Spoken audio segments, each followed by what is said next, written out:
Hello everyone, welcome to class 12th math with Priya. तो हम UP board के PYQ solve कर रहे हैं और आज हम देखने वाले हैं एक और इम्पोर्टेंट क्वेश्चन जो कि हमसे 2015, 16, 17, 18, 23 में भी और एनसीईआरटी में भी ये क्वेश्चन जो है वो दिया हुआ है। तो ये जो क्वेश्चन है ये हमें एप्लीकेशन ऑफ डेरिवेटिव यानी कि अवकलज के अनुप्रयोग से दिया हुआ है। और क्वेश्चन क्या कह रहा है? क्वेश्चन कह रहा है दो संख्याएं ज्ञात कीजिए जिनका योगफल 6 है और उनके घनों का योगफल न्यूनतम है। तो हमें ऐसी दो संख्याएं निकालनी है जिनका योगफल यानी कि जो सम आ रहा है वो आ रहा है 6 और उनके जो घनों का योगफल है वो क्या होना चाहिए? न्यूनतम होना चाहिए, मिनिमम होना चाहिए। तो देखो, दो संख्याओं का योगफल 6 है तो वो 2 या 4 भी हो सकती हैं, 3 या 3 भी हो सकती है। दोनों का सम क्या आएगा? 6 ही आएगा। लेकिन अगर हम उनके घनों का क्या कर दे, जोड़ कर दे, तो वो क्या आना चाहिए? न्यूनतम आना चाहिए। यानी कि अगर हम उनके घन करके जोड़ दे तो वैल्यू जो आनी चाहिए वो क्या आनी चाहिए? न्यूनतम आनी चाहिए। तो हमें पहले क्या लिखेंगे हम कि यहाँ पे जो हमें दिया गया है दो संख्याएं, उनका योगफल 6 है तो उन दोनों संख्याओं को हम मान लेते हैं। तो हम यहाँ पे लिखेंगे माना जो पहली संख्या है वो x है, तो माना पहली संख्या x और दूसरी संख्या y है। तो पहली संख्या x और दूसरी संख्या हम क्या मान लेंगे? y। तो माना पहली संख्या x एवं दूसरी संख्या y है एवं दूसरी संख्या y है। ठीक है, तो हमने पहली संख्या x और दूसरी संख्या यहाँ पे क्या किया? मान लिया। अब देखो यहाँ पे क्वेश्चन में जो दिया हुआ है उसके अकॉर्डिंग हम यहाँ पे चलेंगे। तो हमें क्या दिया हुआ है? दिया हुआ है कि उनका जो योगफल है वो क्या है? 6 है। तो हम यहाँ पे लिखेंगे प्रश्नानुसार, जो प्रश्न में दिया हुआ है उसके अनुसार हम चल रहे हैं। तो ये जो दो संख्याएं हमने मानी है इनका सम क्या दिया हुआ है? 6। तो हम यहाँ पे क्या लिख देंगे? x प्लस वाई, ये जो है हमारे पास क्या है? 6 के बराबर है। ठीक है, x प्लस वाई किसके बराबर है? 6 के बराबर है और इसको हम समीकरण संख्या 1 मान लेंगे। ठीक है, तो पहले हमने कहा कि x है, दूसरी संख्या y है, उनका सम क्या है? 6 है, तो इसको हमने कह दिया समीकरण संख्या 1। अब आगे देखिए, उनके घनों का योगफल न्यूनतम है, तो उनके घनों का योगफल जो है उसको हम s मान लेते हैं। तो यहाँ पे हम लिखते हैं माना उनके घनों का योगफल यानी कि जो हमारे पास संख्या है उनका योगफल। तो संख्याओं के घनों का योगफल जो है वो क्या मान लिया हमने? s। ठीक है, योगफल s है। तो अगर ये जो है s के बराबर है तो s किसके बराबर आएगा? s बराबर आएगा, पहली संख्या लिखेंगे हम यहाँ पे x, फिर दूसरी संख्या लिखेंगे y और उन दोनों संख्याओं का क्या करना है हमें? घर।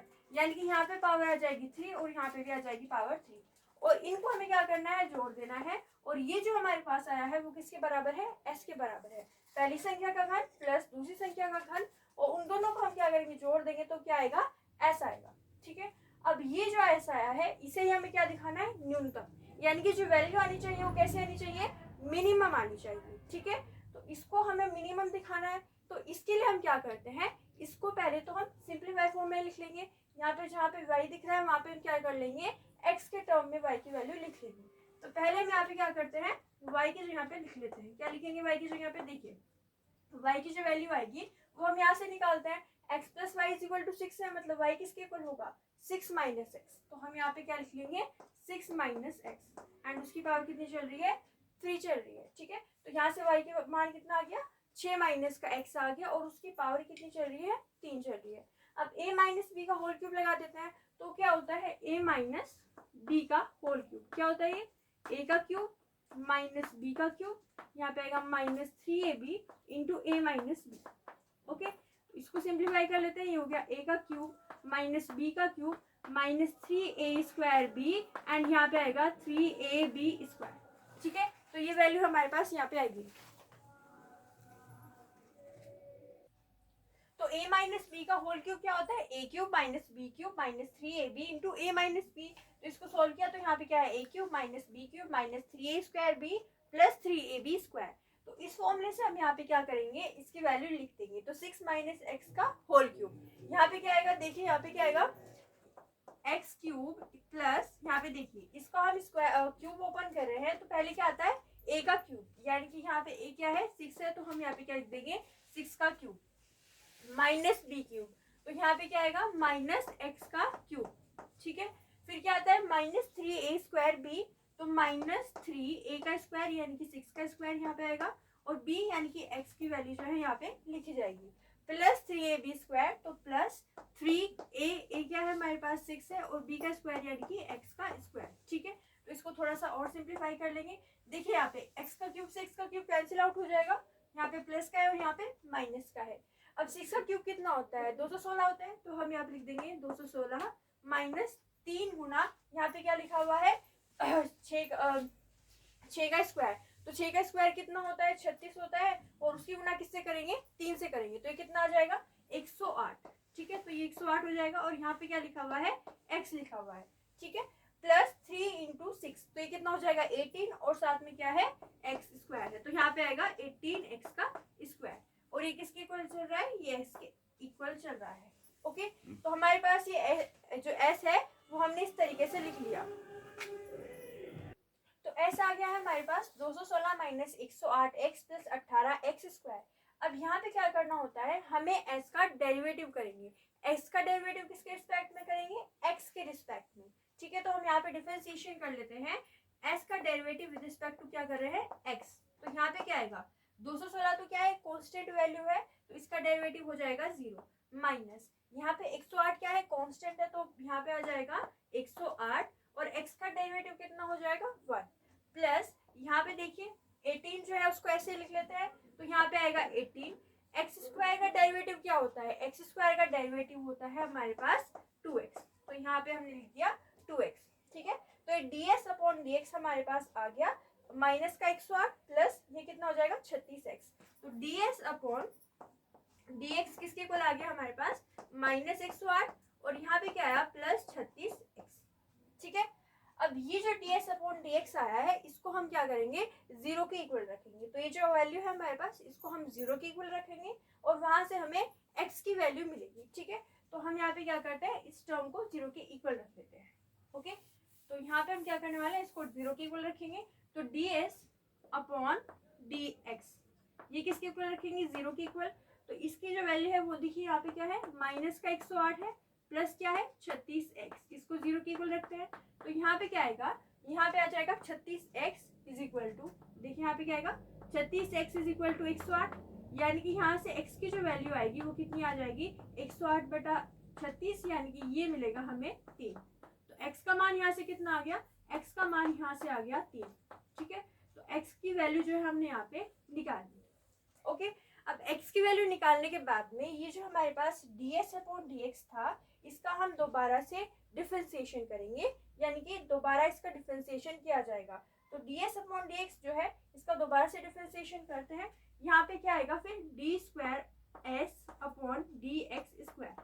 ठीक है, तो ये क्या आएगा, ये देखिए यहाँ पे इसका डिफरेंशिएशन होगा, तो ये कांस्टेंट है तो इसका डिफरेंशिएशन 0, तो यहाँ पे क्या आ जाएगा 0 प्लस 36 जो है वो हमारे पास कांस्टेंट है तो उसको हम ऐसे लिख लेंगे और x का डेरिवेटिव कितना हो जाएगा 1 हो जाएगा, यानी कि ये आएगा हमारे पास 36। ओके, तो d square upon d x square किसके इक्वल आ गया 36 के इक्वल आ गया। अब ये जो वैल्यू है d square s upon d x square x is equal to 3 पे ये वैल्यू कैसी होगी, प्लस की होगी या माइनस की होगी, वो हम यहाँ पे निकाल लेते हैं। तो d square s upon d x square and ये कहाँ पे निकालेंगे at x is equal to 3। तो यहाँ पे देखिए यहाँ पे क्या लिखा हुआ है 36 लिखा हुआ है, तो x का तो वेरिएबल नहीं है मतलब ये 36 है तो 36 ही रहेगा। और 36 क्या है, ये ग्रेटर देन 0 है। क्या है, ग्रेटर देन 0 है। तो अगर 36 ग्रेटर देन 0 है तो ये जो हमारे पास x इज इक्वल टू 3 पे s कैसा है ये आपको पता होना चाहिए कि अगर ये हमारे पास सेकेंड डेरिवेटिव ग्रेटर आता है तो वो अधिकतम होता है या न्यूनतम होता है। तो आपको याद रखना है, आपको लगेगा कि अधिकतम होता है क्योंकि ग्रेटर आ रहा है, बट ये एक्चुअल में क्या होता है न्यूनतम।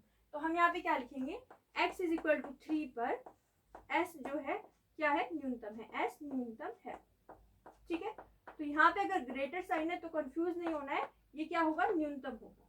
तो पहले तो हमने दिखा दिया कि जब x इज इक्वल टू 3 है तो उस पर क्या है s न्यूनतम होगा और ये हमें क्या करना था प्रूव करना था। अब x और y क्या होंगे, तो x तो हमें पता चल गया है कि 3 होगा और y क्या होगा वो हम इस समीकरण संख्या 1 से निकाल सकते हैं। तो यहाँ पे हम क्या करेंगे समीकरण संख्या 1 से x plus y is equal to क्या दिया हुआ है 6 दिया हुआ है, तो x का मान कितना रख लेंगे 3 तो यहाँ पे आएगा हमारे पास 3 + y इज इक्वल टू 6। तो y का मान कितना आ जाएगा, 6 माइनस का 3 यानी कि 3।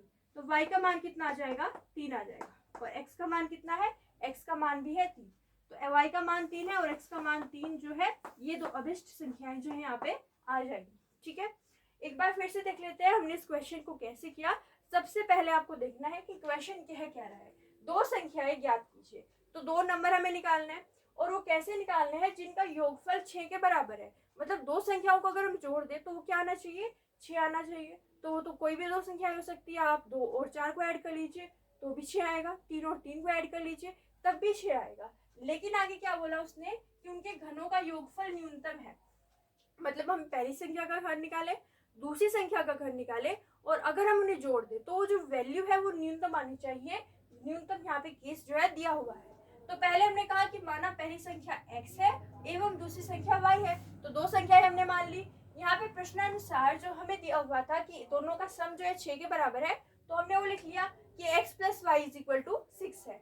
अब मानक संख्याओं के घनों का योगफल s है, तो हमने x क्या कहा, x का क्यूब प्लस y का क्यूब। दोनों संख्याओं के घनों का क्या है, ये योग है। तो वो किसके बराबर आ गया, s के बराबर। अब यहाँ पे y जो है उसकी वैल्यू हमने रख दी 6 - x। यहाँ से रख दी y = 6 - x एंड इसका होल क्यूब।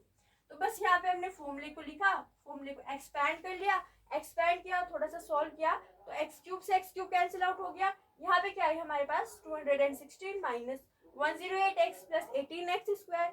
अब ये जो वैल्यू है s की, इसका हमने क्या किया, फर्स्ट टाइम डिफरेंशिएशन किया विद रिस्पेक्ट टू x। तो यहाँ पे डिफरेंशिएशन किया, इसका डिफरेंशिएशन 0 हो गया, माइनस का साइन है, 108 बाहर आ गया और x का derivative with respect to x क्या होता है, 1 होता है। प्लस यहाँ पे क्या है 18x² का डेरिवेटिव कितना हो गया, 2x। तो ये जो वैल्यू आई हमारे पास ds/dx की वैल्यू आ गई। ठीक है, अगले स्टेप में क्या करेंगे, ds/dx को 0 से इक्वेट करेंगे। तो इस वैल्यू को हमने 0 से इक्वेट किया तो x का मान कितना आ गया, 3 आ गया। अब हमें ये दिखाना है कि भाई x = 3 पे जो ऐसे वो न्यूनतम है। आप ये नहीं कह सकते कि x = 3 है और फिर डायरेक्टली यहाँ पे वैल्यू रख के y की वैल्यू निकाल दो। नहीं, यहाँ पे आपको दिखाना पड़ेगा कि x = 3 पे s न्यूनतम रखा है। उसके लिए हमने फिर से दोबारा डेरिवेटिव किया। तो यहाँ पे क्या आया, इसका डेरिवेटिव किया तो d²s/dx² आया। तो वो कितना आया हमारे पास, देखिए इसका डेरिवेटिव किया तो 36 आया। और 36 जो है x = 3 पे क्या आ रहा है, >0 आ रहा है। मतलब x = 3 पे s क्या होगा, न्यूनतम होगा। तो यहाँ पे हमने कहा समीकरण संख्या 1 से x का मान 3 है तो y का मान कितना आ जाएगा, 3 आ जाएगा। तो यहाँ पे x का मान 3 आ गया और y का मान 3 आ गया। मतलब ये दो संख्याएं हैं जिनका सम जो है 6 आ रहा है और उनके घनों को अगर हम जोड़ दे तो क्या आएगा, न्यूनतम आएगा। तो ये हो गया हमारे पास इसका आंसर। आप इसका स्क्रीनशॉट ले सकते हो। ओके, तो ये हो गया हमारे पास प्रीवियस ईयर क्वेश्चन। अगली क्लास में हम एक और प्रीवियस ईयर क्वेश्चन सॉल्व करेंगे। अगर आपको हमारी वीडियो अच्छी लगी तो लाइक कीजिए, शेयर कीजिए, हमारे चैनल को सब्सक्राइब कीजिए। Thank you so much for watching.